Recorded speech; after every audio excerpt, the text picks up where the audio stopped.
욥기 31장 24절부터 볼까요? 조금 길긴 한데 짧게 되는 본문이니까 같이 읽기 어렵지는 않을 것 같습니다. 24절부터 40절까지 보도록 하겠습니다. 31장입니다. 이제 거의 욥기도 끝나가네요. 이제 얼마 안 남았네요. 31장 24절부터 40절까지 같이 한 목소리로 읽도록 하겠습니다. 만일 내가 내 소망을 금에다 두고 순금에게 너는 내 의뢰하는 바라 하였다면, 만일 재물의 풍부함과 손으로 얻은 것이 많음으로 기뻐하였다면, 만일 해가 빛남과 달이 밝게 뜬 것을 보고 내 마음이 슬퍼서 유혹되어 내 손에 입 맞추었다면, 그것도 재판에 회고할 죄악이니 내가 그리하였으면 위에 계신 하나님을 속이는 것이리라. 내가 언제 나를 미워하는 자의 멸망을 기뻐하고 그가 재난을 당함으로 즐거워하였던가. 실상은 나는 그가 죽기를 구하는 말로 그의 생명을 저주하여 내 입이 범죄하게 하지 아니하였노라. 내 장막들은 주인의 고기에 배부르지 않은 자가 어디 있느뇨 하지 아니하였는가.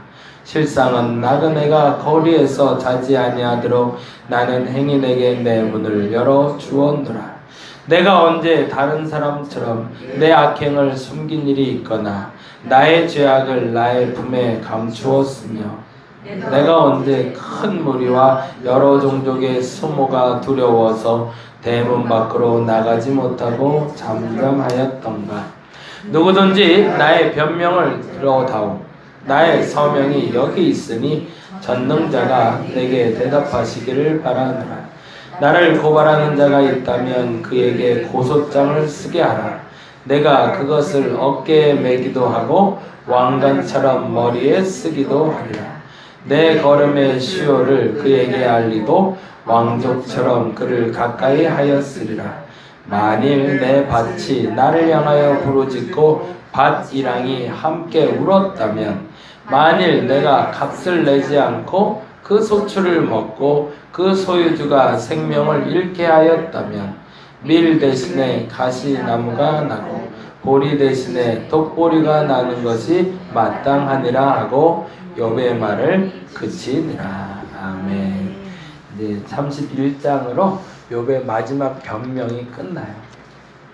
지금까지 이제 3번의 변론을 계속하면서 사실은 동일한 말의 반복이었죠. 그리고 어제 말씀드린 대로 그들이 답을 찾지 못했던 이유에 대해서 28장에 발견을 하는 겁니다. 27장까지는 왜 우리가 이토록 힘도 있게 우리의 모든 지식을 동원해서 이 고난의 문제에 대해서 답을 찾고 싶은데 답이 안 찾아질까. 그래서 이제 어제 빗대서 얘기하기를 그런 얘기했죠. 수지에서 아무리 땅을 파봐야 거기는 보물이 없으니까. 이 마북동에 보물을 숨겨놨는데 수지에서 아무리 파봐야 되겠느냐. 이게 뭐 그렇다고 수지에 진짜 보물이 없다는 얘기가 아니라 네. 진짜 보물이 있는 곳에 깊이 파야 그곳의 보물을 캐낼 수 있는 것처럼, 인간의 지식을 아무리 파내야 거기서 하나님의 진리를 캐낼 수 없다라는 거죠. 우리의 지혜에 우리의 지식의 깊이가 얼마나 얕은지를 스스로 인정해야 되는데, 안타깝게도 그걸 아직도 인정하지 못하고 있기 때문에 하나님을 만나지 못했더라가 사실은 결론입니다. 그러니까 결론적으로 말하자면 하나님의 깊이와 넓이를 우리가 어떻게 판단할 수 있겠는가, 그거에 대해서 깨달아 알게 된 거죠. 그리고 비로소 욥이 알게 된 것은 그 깊이와 넓이로 들어가기 위해서 우리가 파야 될 땅은 사실은 다른 곳에 있는 것이 아니라 내 마음에 있습니다. 왜냐하면 내 마음속에 주 성령께서, 하나님께서 내재하여 계셨기 때문에. 그게 어제 말씀드린 1장 1절의 고백이죠. 욥을 보시고 하나님이 기뻐하셨던 이유는 그가 온전하고 정직하고 하나님을 경외하고 악에서 떠난 자더라 라는 이 4가지 지침을 주신 이유를 비로소 욥이 알게 된 겁니다. 그래서 내가 하나님을 경외하고 악에서 떠날 수 있었던 이유는 하나님의 지혜가 내 안에 있었기 때문이었구나. 그것을 욥이 말로 고백하는 장면이 바로 27장입니다. 그 지혜의 근본은 하나님이라는 이 얘기는 사실은 잠언에 계속 반복되죠. 지혜의 근본은 하나님을 경외하는 것이다. 지혜의 근원은 하나님을 경외하는 것이다. 이게 이제 잠언에서 계속, 그리고 명철에 대해서 이야기하며 악에서 떠난 것이라는 얘기를 잠언에서도 계속 반복하고 있습니다. 어찌 보면 솔로몬이 욥기에 대한 이야기를 알고 그거를 쓴 것인지, 그렇지 않다 할지라도 현자들이 알고 있는 그 지혜의 깊이는 궁극적으로는 하나님께 있다라는 것이 바로 28장의 고백입니다. 그리고 나서 29장에 독백이 이루어지는데요. 이 독백이 29, 30, 31장까지 3장에 걸쳐서 욥이 독백을 하기 시작합니다. 이 독백은 3장에 나온 독백과 비교해서 보시면 좋습니다. 왜냐하면 3장의 독백이 나오게 된 계기가 된 사건과 이 29장부터 나온 욥의 독백이 되게 된 계기가 된 사건이 확연하게 차이가 나기 때문에 3장에서 욥이 이 독백을 할 때 이 독백의 말문이 터졌던 궁극적인 이유는 친구들이 찾아와 그를 위로했기 때문이었습니다. 사람의 위로가 그의 마음을 터치하기 시작하자 그 마음이 울컥했던 거예요. 그리고 감동받아서 독백을 한 게 아니라 서글퍼지는 거예요. 그래, 왕년에 내가 이랬는데. 그러면서 첫 번째로 들어가는 게 자신의 생일을 저주하는 걸로. 이게 결국에는 사람들이 내게 와서 해주는 그 위로와 그 격려가 나를 이끌어가는 힘이 과거를 돌아볼 수 있게는 해주지만 궁극적인 결론은 나의 참된 위로가 될 수 없다는 얘기입니다. 그리고 나서 3장의 욥의 고백을 듣고 있는 친구들이, 그 위로하던 친구들이 180도 태도를 바꾸고 그를 비난하기 시작하는 장면으로 가요. 그 말꼬리를 붙잡기 시작하는 거죠. 그게 사실은 3장의 독백이에요. 그러니까 우리가 어디에 위로받아야 될 사람인가를 알아야 된다는 거죠. 사람들을 의지해봐야 그 사람들과 결국에는 위로받기보다는 상처 입을 일이 더 많아진다는 걸 3장의 독백을 통해서 우리는 살펴보게 됩니다. 그러니까 만일에 3장의 욥이 그 독백을 안 했다면 4장부터 27장까지 이루어지는 이 변론이 이루어지지도 않았을 겁니다. 그냥 그렇게 앉아서 같이 서글프게 울다가 그 전장에 그렇게 되어 있거든요. 일주일 동안 친구들하고 앉아있는데 아무 말도 못한다. 한마디도 말을 못했다. 너무 처참하고 너무 비참했어. 이게 그만큼 마음들이 서로 오갔던 거죠. 그러고 나서 욥이 한마디 던지자, 아이 그렇게 생각하면 안 돼 라고 그냥 격려하는 것이 아니라 그게 그것 때문에 네가 문제였구나 이렇게 간단 말이죠. 그러니까 사람의 말꼬리에 매이지 말라. 근데 반면에 이 29장의 독백의 시작은 사람의 위로가 아니라 하나님의 위로로 시작이 되는 거죠. 하나님이 너로 말미암아 나를 경외하고 악에서 떠난 자임을 알았노라라고 하나님이 그 마음에 깨닫게 하시며 그 마음을 위로하자 동일하게 과거에 대한 회상으로 돌아가는데요. 그 과거에 대한 회상이 아픔에 대한 회상이 아니라 기쁨에 대한 회상이 됩니다. 볼게요. 잠깐. 그래서 29장 한번 보겠습니다.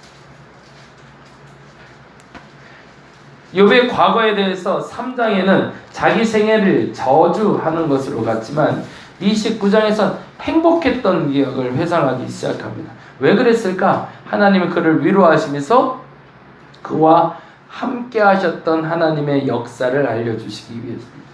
파노라마처럼 이렇게 지나가기 시작합니다.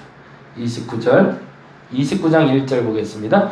욥이 풍자하여 이르되, 풍자한다라고 얘기하긴 하지만 사실은 자신의 지난 이야기를 말하고 있습니다. 2절입니다. 나는 지난 세월과 하나님이 나를 보호하시던 때가 다시 오기를 원하노라. 거기다 줄을 좀 쳐주세요. 과거로 돌아가고 싶을 때 언제로 돌아가고 싶냐라는 얘기를 사실은 많이 하는데, 그 과거로 돌아갈 때 과거의 시점에 두 가지가 기록이 되죠. 때에 대해서 기록할 때 첫째는 지난 세월이라는 것이 기억되고, 또 하나가 뭐라고 되어 있죠? 하나님이 나를 보호하시던 때. 3장 1절 볼까요? 욥기 3장 1절.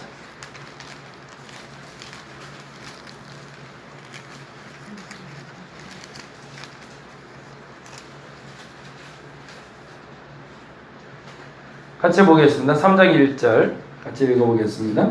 그 후에 욥이 입을 열어 자기 생일을 저주하니라. 2절 욥이 입을 열어 이르되 뭐래요? 내가 난 날이 멸망하였더라면 사내 아이를 배웠다 하던 그 밤도 걸어하였더라면. 뭔가가 다르죠. 똑같이 과거 회상하러 가는데 친구들의 위로를 통해서 그의 입이 열렸을 때는 저주가 시작이 되지만 하나님의 위로로 시작됐을 때는 뭘 하고 있는 거죠? 하나님이 나를 보호하시던 때가 생각이 나는 거죠. 누구에게 위로받는 게 좋은 걸까요? 하나님께 위로받으시기 바랍니다.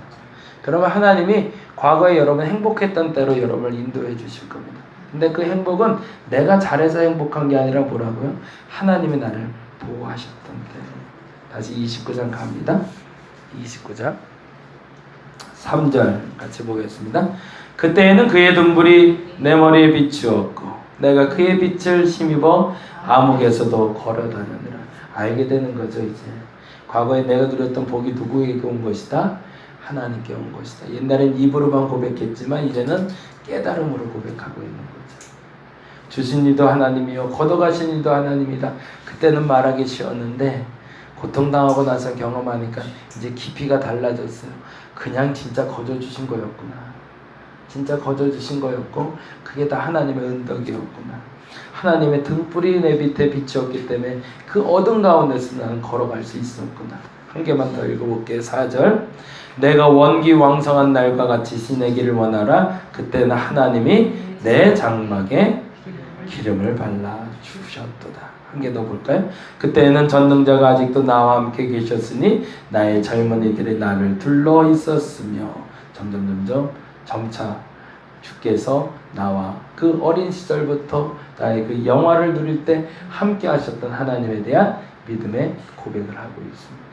반면에 30장은 그럼에도 불구하고 이제 과거 회상이 끝나고 현재로 돌아와요. 지금의 자기의 고통받는 상태. 30장 1절을 봅니다. 같이 한번 읽어보겠습니다. 그러나 이제는 나보다 젊은 자들이 나를 비웃는구나. 그들의 아비들은 내가 보기에 내 양떼를 지키는 개 중에도 둘만하지 못한 자들이네. 얼마나 비참한 거야. 내 양을 지키던 개보다도 못한 사람들이 나를 욕한다는 거야. 야야, 내가 얼마나 이렇게까지 내가 낮아질 수가 있는가? 근데 여기는 한탄이 섞이질 않아요. 그냥 역시 독백적인 고백이 됩니다. 괴롭히지를 못하는 거죠. 그리고 나서 31장으로 갑니다. 31장에 재미나게 반복되는 단어가 나옵니다. 31장 5절 볼까요? 5절 읽어봅니다. 만일 내가 허위와 함께 동행하고 내 발에 속임수가 빨랐다면 볼까요? 그 다음부터 계속 반복되는 단어가 있어요. 7절에 만일, 9절에 만일, 13절에 만일 보이시나요? 네. 그 다음에 19절에 만일, 20절에 만일, 21절에 만일, 그리고 25절에 만일, 26절에 만일, 네. 21절에도 만일이 또 있네요. 네. 14번 만일이 나와요. 무슨 얘기를 하고 있을까요? 과거에 내가 부귀 영화를 누린 것이 하나님 주신 걸 알겠다. 왜 주셨을까? 지난번 말했죠. 맡길만 하니까, 신뢰할 만하니까, 믿을만 하니까 나 준 게 이제는 진짜 믿어지는 거예요. 그럼 지금 내가 잃었던 것도 그럼에도 불구하고 나와 함께 하신 하나님을 내가 알겠다. 그리고 나서 31장에 이렇게 고백해. 만일 내가 죄를 지었으면 하나님 안 지었을 거야. 만일 이랬으면 안 지었을 거야. 만일 이랬으면 안 지었을 거야. 자기 스스로가 체크리스트를 만들기 시작하는 겁니다. 그렇지. 그때 내가 만일 이렇게 했으면 하나님 안 줬을 거야. 이렇게 했으니까 준 거지. 내가 만일 이렇게 했으면 하나님 안 줬을 거야. 맞아. 이렇게 하니까 준 거지. 당당해지기 시작하는 거예요. 저와 여러분이 고난을 당하는 그 순간에 이 체크리스트를 만들 수 있기를 바랍니다. 그리고 고백할 수 있었으면 좋겠어요. 근데 만일 내가 이렇게 했는데 내가 이 복을 누리고 있다면, 만일 내가 이 죄를 지었는데 그 대가를 치르지 않고 아직 갖고 있다면 그 죄에 대한 대가는 치르면 되는 거죠. 욥은 그래서 이제 당당해지기 시작합니다. 만일에 내가 하나님께 죄를 지었다면 나는 지금 이렇게 될 거라고 얘기합니다. 보세요. 35절 36절입니다. 31장 31장 35절 36절 같이 읽어보겠습니다. 누구든지 나의 변명을 들어다 나의 서명이 여기 있으니 전능자가 내게 대답하기를 바라노라. 나의 고발하는 자가 있다면 그에게 고소장을 쓰게 하라. 내가 그것을 뭐한대요?